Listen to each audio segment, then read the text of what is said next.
Assalamualaikum warahmatullahi wabarakatuh. Al-Fatihah. A'udzubillahi minasyaitonir rajim. Bismillahirrahmanirrahim. Alhamdulillahi rabbil alamin. Arrahmanir rahim. Maliki yaumiddin. Iyyaka na'budu wa iyyaka nasta'in. Ihdinas siratal mustaqim. Siratal ladzina an'amta 'alaihim ghairil maghdubi 'alaihim waladdallin. Amin.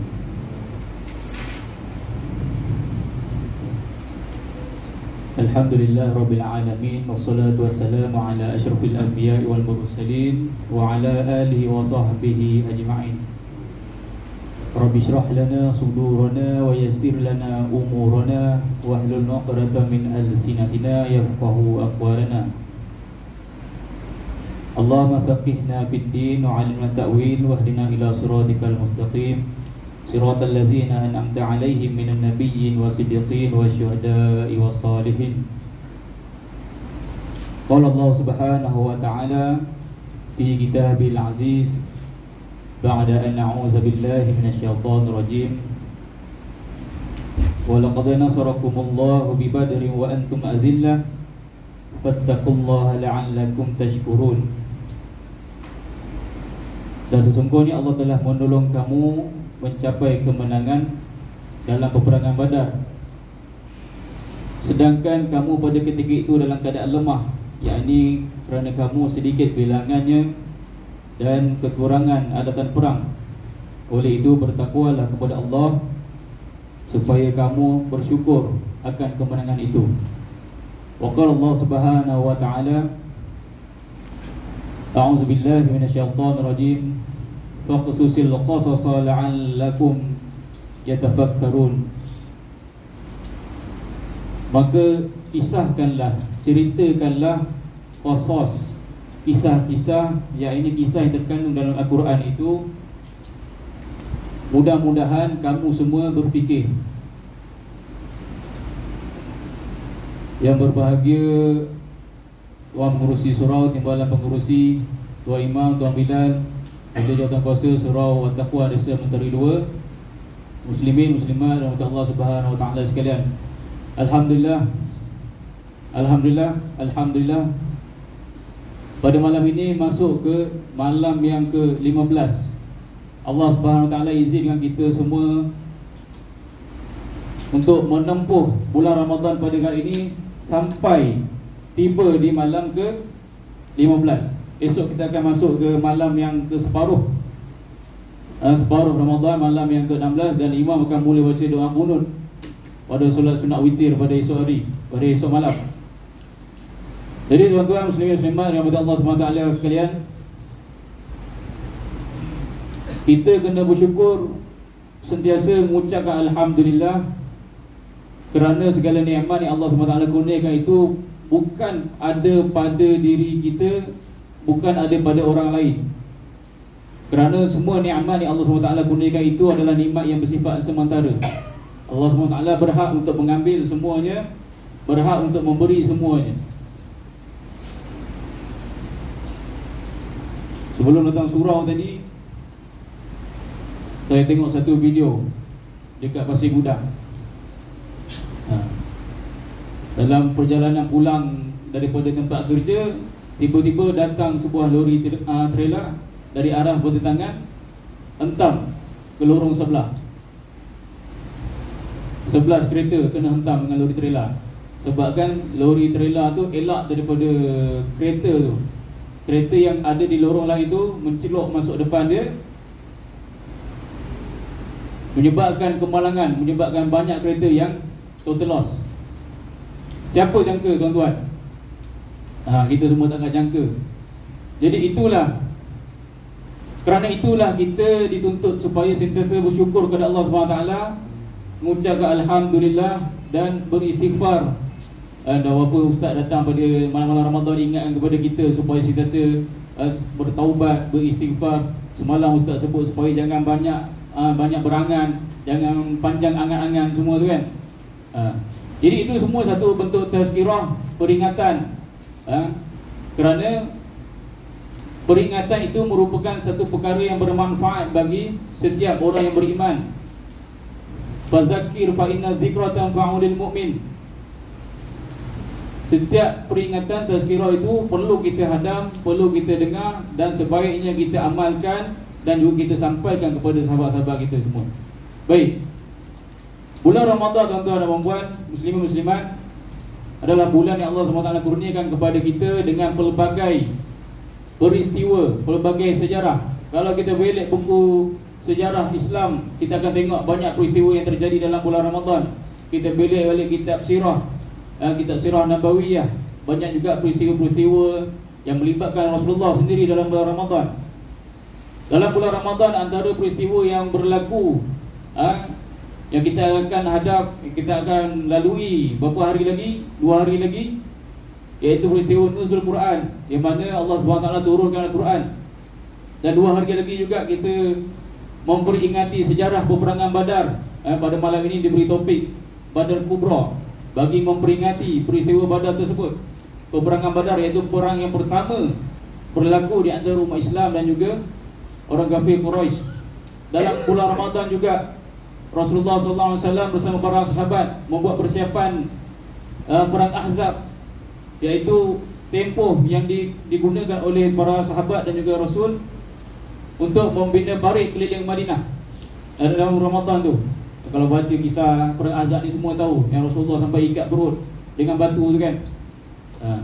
Dalam bulan Ramadan juga ada kisah peperangan terakhir Rasulullah SAW, perang Tabuk, yang mana pada ketika itu diuji umat Islam pada ketika itu sama ada nak pergi tak nak pergi. Kalau pergi, terpaksa tinggalkan tanaman-tanaman yang sedang tumbuh mekar, buah-buah tamar yang sedang berbuah lebat, tunggu nak panen, orang kata.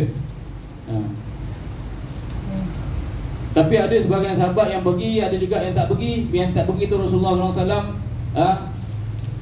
hukum Rasulullah pulau dan para sahabat semua pulau. Dalam bulan Ramadan juga umat Islam, dalam sejarah umat Islam, Taurik bin Ziyad berjaya membebaskan Andalusia daripada jajahan Raja Fedri. Banyak lagi kalau kita nak cerita dalam Ramadan ni, macam-macam kisah. Jadi antara fokus kita pada malam ini, insya-Allah, peperangan pertama umat Islam sama Rasulullah SAW selepas hijrah, iaitu peperangan Badar. Peperangan Badar yang berlangsung pada 17 Ramadan, hari Jumaat pada tahun kedua hijrah. Peperangan Badar juga disebut sebagai Yaumul Furqan, iaitu hari di mana umat Islam disaksikan perbezaan di antara al-haq wal batil, al-iman wal kufr, keimanan dan juga kekufuran, hak dan batil. Dan pada hari itu juga umat Islam diuji sama ada mereka ini masih setia atau tidak bersama Rasulullah SAW. Jadi kerana itulah ahli Badar ini disebut sebagai semulia-mulia golongan. Mereka ini confirm syurga, dijamin syurga. Sebelum bermulanya peperangan Badar, hampir-hampir saja ada bermula satu lagi perang. Pada ketika itu Rasulullah SAW dan para sahabat dah keluar menyerang. Perang tersebut diberi nama sebagai Perang Waddan ataupun Perang Abwa.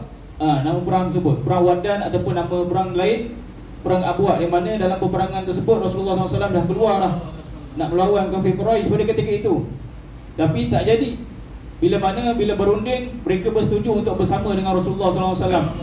Jadi tak berlaku peperangan, hanya Rasulullah dan para sahabat keluar saja. Pada ketika itu memang Rasulullah dalam strategi untuk menyerang.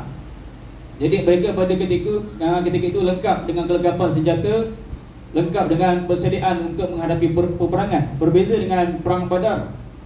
Perang Badar ini berlaku ketika mana Rasulullah SAW tak jangka buat akan berlaku peperangan.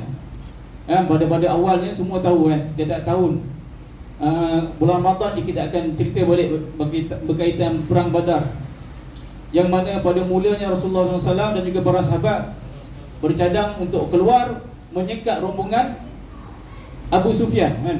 Rombongan dagangan Abu Sufyan, yang mana pada ketika itu bulan Ramadan, musim panas. Rasulullah SAW tahu musim panas dia Abu Sufyan ni dia akan pergi ke Syam. Dia akan berdagang di Syam. Dan Rasulullah menghantar beberapa orang supaya merisik maklumat untuk mengetahui lokasi Abu Sufyan, bila Abu Sufyan ni balik. Kenapa Rasulullah SAW ni nak pergi menyekat rombongan Abu Sufyan? Pada ketika itu Rasulullah SAW hanya ingin mengembalikan hak yang diambil oleh orang kafir Quraisy Mekah ketika mana umat Islam diusir daripada Mekah pada peristiwa hijrah, yang mana umat Islam pada ketika itu meninggalkan semua harta benda, meninggalkan rumah, meninggalkan tanah, meninggalkan perniagaan, tanaman dan sebagainya. Bayangkan sahabat seperti Abdul Rahman bin Auf, seorang sahabat yang sangat kaya, sanggup meninggalkan segala-galanya. Daripada seorang yang sangat kaya, orang kata milioner lah, Abdul Rahman bin Auf ni sangat kaya, tetapi kerana imannya kepada Rasulullah SAW dan beriman kepada agama Islam, mentauhidkan Allah Subhanahu Wa Taala, dia sanggup tinggalkan perniagaan dia, kekayaannya, keluar selai sepinggang, ikut berhijrah ke Madinah. Dan ramai lagi pada ketika itu umat Islam, para sahabat semuanya berkorban. Dan pada ketika itu ada juga di kalangan sahabat yang berhijrah bukan kerana Allah, bukan kerana Rasul, tetapi dia berhijrah kerana diceritakan Ummu Qais, seorang wanita yang sangat cantik yang ingin dikahwininya, turut berhijrah, dia pun ikut hijrah. Dia berhijrah bukan sebab Allah dan Rasul, tapi dia tengok, oh ni kalau aku tak ikut hijrah ni tak ada can ni. Dia nak ngorak awet tu. Dia nak kahwin ni wanita tu, Ummu Qais ni. Tapi Rasulullah sebut, Rasulullah sampai gelar dia ni Muhajir Ummu Qais. Kau bukan berhijrah kerana Allah dan Rasul, tapi kau ni berhijrah kerana Ummu Qais ni, wanita ni. Jadi macam-macam yang berlaku dalam peristiwa hijrah tu. Bila tiba di Madinah, Rasulullah menyatukan umat Islam di situ. Rasulullah menyatukan antara Ansar dan Muhajirin, sehinggalah berlangsungnya perjanjian di antara Ansar dan Muhajirin supaya bersatu padu melindungi Rasulullah dalam apa jua keadaan di dalam Madinah, sehingga terbentuknya sebuah kerajaan Madinah pada ketika itu. Rasulullah mengetuainya dan ada piagam Madinah pada ketika itu. Jadi tuan-tuan muslimat-muslimat rahmatullah SWT sekalian, rombongan Abu Sufyan daripada Syam ni dalam perjalanan pulang ke Mekah. Ketika dalam perjalanan pulang ke Mekah tu, Abu Sufyan bersama 40 orang pengawal. Dia ada escort dia lah. Rombongan Abu Sufyan ni dia ada escort dia, 40 orang. Escort barang dagangan penduduk kafir Quraisy Mekah pada ketika itu. Dalam escort, dalam rombongan Abu Sufyan tu diriwayatkan sebanyak 1000 ekor unta. 1000 ekor unta dan jumlah barang dagangan yang bernilai sebanyak 50,000 dinar emas pada ketika itu. Bayangkan kalau Rasulullah SAW berjaya menyekat rombongan tersebut. Kaya tak kaya umat Islam pada masa itu? Kaya. Satu ekor unta jantan boleh bawa muatan sebanyak 600 kilo. Satu ekor unta betina boleh bawa barang di atas dia, dia boleh bawa barang seberat 400 ke 500 kilogram. Bayangkan kalau 1000 ekor unta tu berapa banyak barang dia bawa. Jadi itulah tujuan sebenar Rasulullah. Rasulullah nak sekat, nak ambil semula harta umat Islam yang telah dirampas. Jadi takdir Allah Subhanahu Wa Taala, Abu Sufyan ni orang yang bijak juga, bukannya orang yang biasa-biasa. Diberitakan ketika dalam perjalanan pulang, Abu Sufyan singgah di R&R. Dia singgah di R&R Tapah ke, R&R Pagoh ke. Pada waktu itu dia singgah tu, tiba-tiba dia rasa tak sedap hati. Sebab dia selalu ulang alik jalan tu, dia tahu dia ada rasa something wrong jalan tu. Dia minta siasat untuk dipanggil beberapa orang untuk siasat. Maka orang tersebut telah pergi menyiasat dan dapat maklumat bahawa Rasulullah SAW dan juga para sahabat, tentera umat Islam bertentera lagi. Waktu itu belum perang lagi. Umayyah, para sahabat pada ketika itu dalam usaha untuk menyekat rombongan Abu Sufyan. Jadi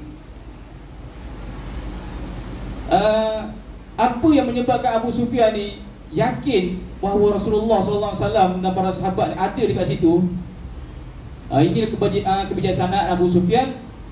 Dia tahu, dia tengok tapak kaki binatang.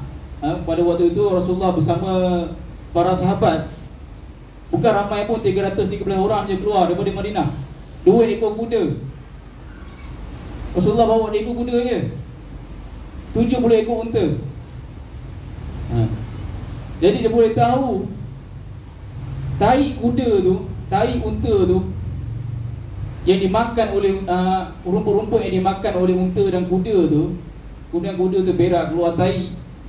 Abu Sufyan ambil tai tu, dia ramai-ramai dia tengok, ni bukan rumput sini ni rumput Madinah ni. Ini kisah betul. Ini bukan sembang je. Cerdiknya Abu Sufyan ni. Satu lagi perkara yang meyakinkan dia bahawa Rasulullah SAW dan para sahabat ada di kawasan sekitar itu, dia jumpa biji tamar, biji kurma tu, kan? Kalau kita buka puasa tadi, kita sempat belik tak biji kurma tu? Kita tengok ni kurma mana ni. Tapi Abu Sufyan dia tengok biji kurma tu, dia tahu daripada mana kurma tu. Orang Arab dulu kalau dia nak keluar rombongan, dia akan bawa bekalan tamar yang sangat banyak.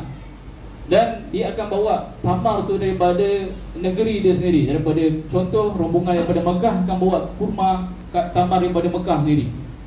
Jadi daripada situ dia tahu. Jadi bila confirm dia tahu Rasulullah dan para sahabat ni ada di kawasan sekitar tersebut, nak sekat rombongan ni, nak rampas semua harta rombongan, harta perdagangan dia. Dia panggil seorang Arab Badui bernama Domdom. Domdom, memang nama dia Domdom. Arab Badui bernama Domdom ni, Abu Sufyan perintahkan supaya pulang ke Mekah, sampaikan berita kepada ahli Mekah yang Muhammad beserta pengikutnya hendak merampas barang dagangan. Domdom ni dia seorang yang lemah sebenarnya, tapi dia nakkan pengaruh, dia nakkan kedudukan di sisi Abu Sufyan. Jadi dia buat yang terbaik. Laju dia pecah naik kuda, balik Mekah. Sampai dia Mekah, ada riwayat lain mengatakan dia bawa unta, dia bukan naik kuda. Dah nak sampai ke Mekah tu, dia berhenti kejap. Dia berhenti kejap. Dia buat apa tuan-tuan? Dia koyakkan baju dia. Dia koyakkan baju dia, dia pusing-pusingkan semua, dia bagi kusut masai semua. Kemudian dia ambil pedang, dia potong hidung unta dia. Dia nak tunjukkan yang betul-betul Muhammad dan pengikutnya ni sedang menyerang. Lepas tu dia pun masuk dalam kota Mekah tu. Ya ahli Mekah, ya ahli Mekah. Dia panggil semua penduduk Mekah. Orang kat Mekah tu terkejut lah. Kenapa ni Domdom kan? Wah Domdom, kenapa? Muhammad dan pengikutnya sedang menyekat barang dagangan kamu, kekayaan kamu, harta-harta kamu.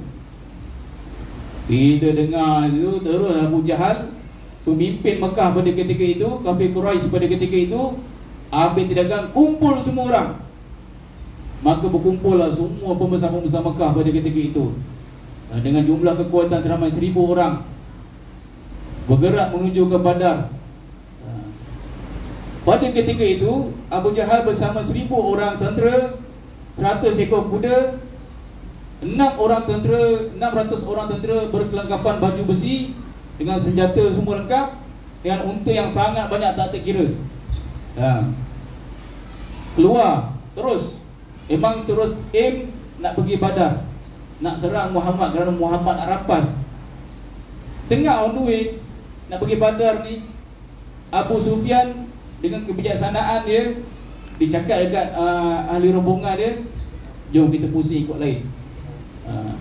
Biasa kita ikut jalan highway, biasa kita ikut highway Karak kan, Karak lah, Karak yang baru highway tu.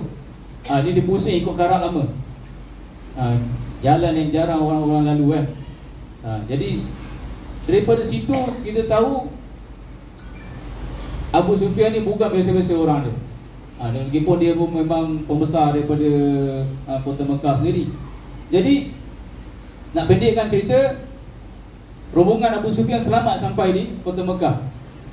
Bila dah selamat sampai, Abu Sufyan pun hantar orang supaya jumpa Abu Jahal, cakap, dah tak payah pergi serang dah, aku dah selamat sampai. Aku dah selamat sampai dah ni. Abu Jahal dengan ego dia, keangkuhan dia, nak tunjuk biar semua orang tahu kehebatan orang-orang daripada Mekah, orang Arab Mekah, kabilah-kabilah daripada Mekah, pembesar-pembesar Mekah ni semua keluar ni nak pergi perang ni, takkan nak patah balik. Lawan je. Kata Abu Jahal lah, lawan je. Jadi nak jadikan cerita, Rasulullah SAW dan para sahabat pun pada ketika itu dapat maklumat yang Abu Sufyan dah terlepas daripada sekatan tersebut, berjaya pulang ke Mekah dengan selamat. Tetapi ada berita buruk, orang Mekah keluar pula nak serang. Orang Mekah datang nak serang dia. Jadi nak pendekkan cerita lagi, Rasulullah SAW pun mulalah mengatur strategi, menyusun langkah. Jadi saya nak sebut beberapa strategi yang dipakai oleh Rasulullah SAW dalam peperangan Badar ni. Kalau kita nak cerita dari mula Badar sampai habis, sampai bahagian ghanimah ni panjang, tak cukup 30 minit. Macam-macam cerita ada. Jadi antara strategi Rasulullah SAW pakai dalam peperangan Badar ni, yang pertama, Rasulullah menguji kesetiaan sahabat. Kita boleh tengok macam mana para sahabat seramai 313 orang tu, 80 orang daripada Muhajirin dan selebihnya daripada Ansar keluar bersama Rasulullah. Pada mulanya tak tahu pun ada perang, tak jangka pun ada perang. Sebab tu tak ramai sahabat ikut pada waktu tu. Sahabat pun tak jangka akan ada perang. Jadi pada waktu itulah Rasulullah SAW bermusyawarah, bersyura dengan para sahabat. Rasulullah tanya, wahai sahabat, macam mana ni? Kita tak bersedia nak berperang. Aku pun tak jangka akan berlaku peperangan, tapi takdir Allah, kita akan berperanglah dengan orang kafir Quraisy Mekah. Pada waktu tu Rasulullah tak tahu lagi pun berapa orang. Jadikan cerita, sahabat bernama Miqdad bin Amru. Miqdad bin Amru ni waktu Rasulullah SAW umum kita akan berperang, bangun Miqdad bin Amru orang pertama yang bagi kata-kata semangat kepada Rasulullah dan juga para sahabat pada ketika itu. Kisah dirakam dalam Mukhtasar Sirah Ibn Hisham. Ya Rasulullah, berlakukanlah sebagaimana yang diperintahkan Allah. Sesungguhnya kami bersama engkau, demi Allah kami tidak akan berkata sebagaimana Bani Israel, izhab anta wa rabbuka. Kami tak akan sebuah macam tu. Akan tetapi pergilah engkau dan Tuhanmu, sesungguhnya kami bersama kamu.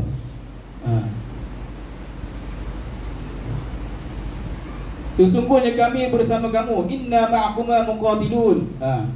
Jadi dengan semangat daripada Miqdad bin Amru ni, menaikkan lagi moral pada umat Islam pada ketika itu, para sahabat pada ketika itu, yang mana ada yang dah down, ada yang lemah sebab tak jangka lagi perang, ada yang tak ready semua. Kemudian selepas Miqdad bin Amru berucap, bangun pula Sa'ad bin Mu'az. Sa'ad bin Mu'az ni bangunlah sebagai wakil daripada golongan Ansar. Kemudian Sa'ad bin Mu'az sebut, buatlah wahai Rasulullah menurut kemahuanmu, sesungguhnya kami bersama engkau. Sedangkan dalam perjanjian antara Ansar dan Muhajirin dalam piagam Madinah, Rasulullah perlu dilindungi dalam Madinah. Tapi sekarang situasi itu berlaku di luar Madinah. Sebab tu Rasulullah tanya pendapat para sahabat daripada golongan Ansar. Bangun Sa'ad bin Mu'az sebagai wakil daripada golongan Ansar, bagi tahu, pergilah engkau bersama, buatlah Rasulullah menurut kemahuanmu, sesungguhnya kami bersama engkau. Jadi bila dengar Muhajirin bersama Rasulullah, Ansar bersama Rasulullah, Rasulullah semakin semangat, dan umat Islam yang ada pada ketika itu pun makin bersemangat. Kemudian mulalah Rasulullah bermusyawarah, menyusun langkah untuk berperang, menyusun strategi macam-macam. Nak dipendekkan cerita, ada satu kisah ketika syura di antara Rasulullah dan para sahabat. Ada seorang lagi sahabat yang sungguh tinggi cintanya kepada Rasulullah, seorang yang sangat arif dalam situasi kawasan di Badar tu, iaitu Hubab bin Munzir. Hubab bin Munzir ni antara faktor kemenangan kepada peperangan Badar juga. Sebab waktu bermesyuarat dengan Rasulullah cadang, kita akan berkemah, kita akan berkumpul di kawasan sekian-sekian. Tapi bangun Hubab bin Munzir tanya, "Ya Rasulullah, strategi ni wahyu daripada Allah ataupun strategi kau sendiri?" Kemudian jawab Rasulullah, "Ini strategi aku." Kemudian Hubab bin Munzir minta izin, "Ya Rasulullah, izinkan aku untuk mencadang satu perkara yang lebih baik." Kemudian dicadangkan supaya umat Islam pada ketika itu, tentera Islam menguasai sumber air di kawasan Badar. Ada kawasan-kawasan yang memang Hubab bin Munzir ni tahu. Jadi Rasulullah pun bersetuju. Rasulullah kata sesungguhnya ini adalah yang terbaik. Jadi Rasulullah terima. Kemudian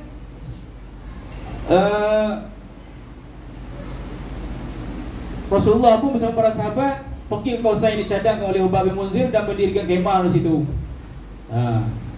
Jadi inilah yang tunjukkan kesetiaan para sahabat bersama Rasulullah.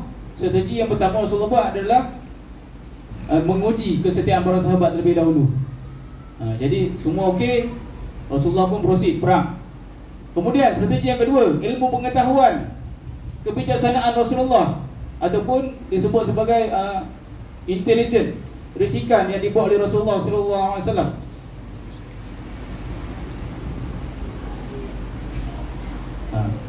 Lama pula. Tak habis ni bos baru. Okey. Ilmu pengetahuan sangat penting. Bila kita tengok musuh ni pun sebenarnya bukanlah orang yang biasa-biasa.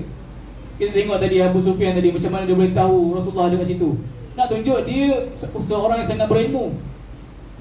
Dia ada pengetahuan dia, ada kemahiran dia. Jadi umat Islam pun kena seiring ataupun kena lebih lagi daripada orang yang bukan Islam.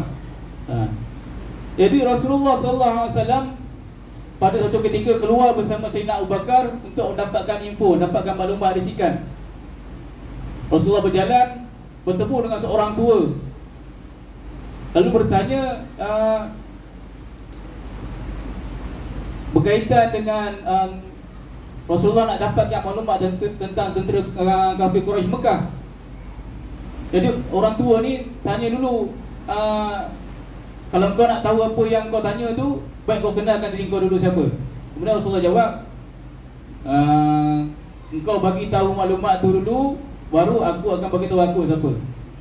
Kemudian orang tua ni pun, dia pun terimalah kan. Lepas dia kata, betul ni? Betul, aku akan bagi tahu lepas ni. Jadi dia pun bagi tahu yang tentera kafir Quraisy pada ketika itu dah keluar nak menyerang semua, dan dengan kelengkapan perang, dah keluar beberapa hari, semua banyak info dia dapat. Tak tahu siapa orang tua ni sebenarnya. Dalam kitab sirah pun sebut seorang tua je, seorang syekh Arab macam tu je. Kemudian dia tanya balik, engkau ni siapa? Kemudian Rasulullah jawab, aku ni Abdullah, hamba Allah.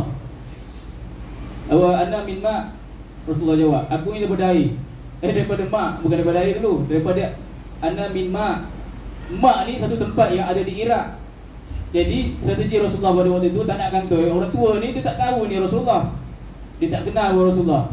Jadi dia tak nak identiti terbongkar. Rasulullah bertauriah. Tauriah ni berhelah. Yang kata ada makna baik, makna qarib semua tu. Jadi makna baik pada waktu itu mak di Iraq, sedangkan makna qarib yang Rasulullah SAW masukkan iaitu aku ni daripada air mani. Ana min ma'. Bukannya Rasulullah menipu. Itu disebabkan satu strategi Rasulullah, kebijaksanaan Rasulullah. Jadi daripada itu Rasulullah dapat banyak maklumat. Kemudian dalam umat Islam, tentera umat Islam pada ketika itu pada awalnya dah berjaya menguasai kawasan air. Pada waktu itu pula tentera kafir Quraisy dah berada di sekitar tu, dah dekat dah. Datang dua orang daripada orang kafir Quraisy ni nak cari air, termasuk dalam kawasan umat Islam pada ketika itu, tentera Islam.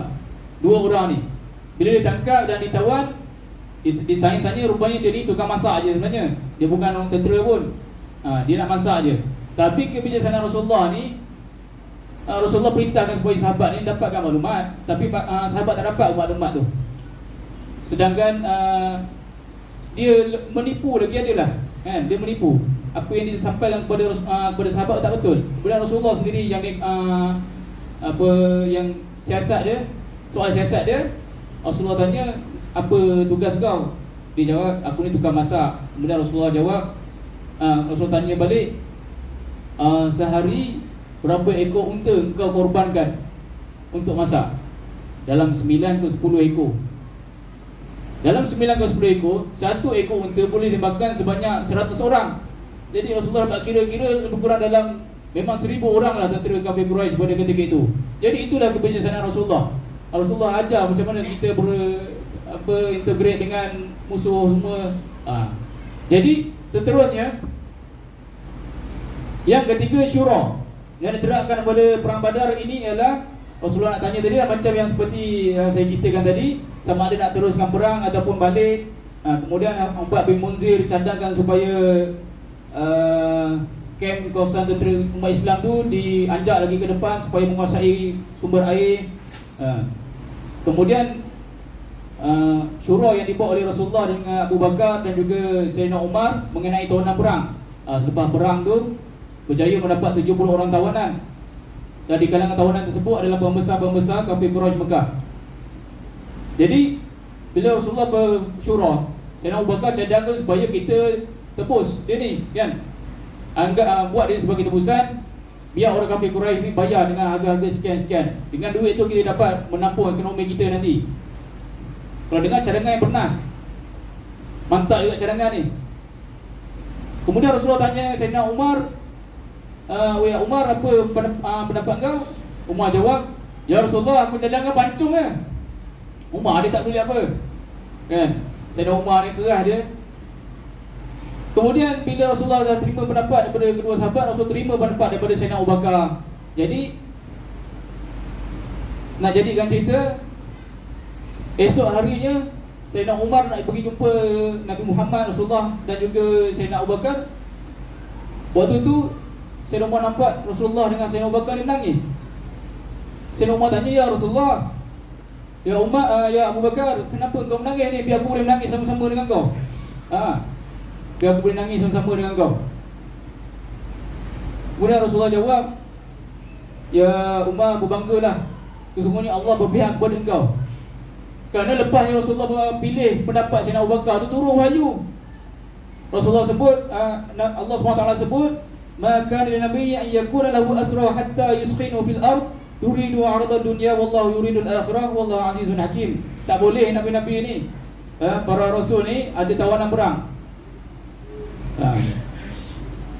Jadi pada ketika itu keputusan berpihak kepada Allah, keputusan yang bertempat sebenarnya berpihak kepada Sayyidina Umar.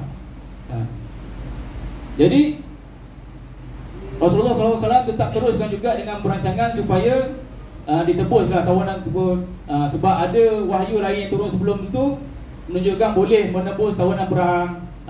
Tak salah pun sebenarnya. Jadi cadangan Abu Bakar betul, cadangan Umar pun betul. Jadi ini ijtihad, sebab waktu itu belum turun wahyu lagi. Kemudian yang keempat, yang terakhir, strategi Rasulullah SAW dalam munajat dan doa. Di mana? Munajat dan doa. Jadi dalam peperangan ni memang Rasulullah SAW banyak berdoa, sangat banyak berdoa. Rasulullah sangat banyak bermunajat. Walaupun dah didirikan kemah, Rasulullah tak duduk diam. Bukan Rasulullah tidur je, tak, Rasulullah tak tenang. Rasulullah bermunajat, buat solat hajat macam-macam, berdoa kepada Allah. Antara doa yang Rasulullah ucapkan, Allahumma ajizni ma wa'adtani, Allahumma ati ma wa'adtani, Allahumma intahlik hadhil isabah la tu'bad. Ya Allah, ya Tuhanku, tunaikan apa yang telah engkau kurniakan, engkau janjikan kepadaku. Ya Allah, ya Tuhanku, kurniakanlah apa yang dijanjikan kepadaku. Ya Allah, Tuhanku, jika engkau binasakan pasukan yang kecil ini, engkau tidak lagi disembah di bumi selepas ini. Memang Rasulullah nak menang. Memang Rasulullah nak menang. Rasulullah sampai sebut macam tu. Bukanlah menggungkut, tapi inilah pengharapan. Memang Rasulullah menang sangat. Kalau umat Islam pada ketika itu kalah perang Badar, engkau tidak akan disembah lagi, ya Allah. Rasulullah mengadu. Bukan Rasulullah menggungkut. Tapi tuan-tuan, bukan Rasulullah je berdoa, Abu Jahal pun berdoa. Abu Jahal doa apa? Ya Allah, binasakanlah orang yang paling memutuskan silaturahim keluarga dan membawa kepada kami dengan ajaran yang tidak kami kenali, iaitu sesat. Binasakanlah dia di pagi ini. Ya Allah Tuhanku, mana engkau lebih kasihi dan paling engkau redai, berilah kemenangan kepadaku. Abu Jahal doa macam tu. Kafir tu. Tapi Tuhan dia boleh tu bukanlah tu kan. Demi Lat wa Uzza semua tu lah Tuhan dia. Jadi doa tu senjata umat Islam, bukanlah perkara yang ringan-ringan, bukan perkara biasa. Jadi Nabi SAW pun berdoa. Apalah kita pada hari ini, kalau kita lihat Islam pada hari ini sekadar-sekadar je, seperti nak tak nak dilayan, Islam seperti dianggap sebagai acuh tak acuh dan sebagainya. Doa. Kalau kita rasa kita tak mampu nak buat apa, kita doa.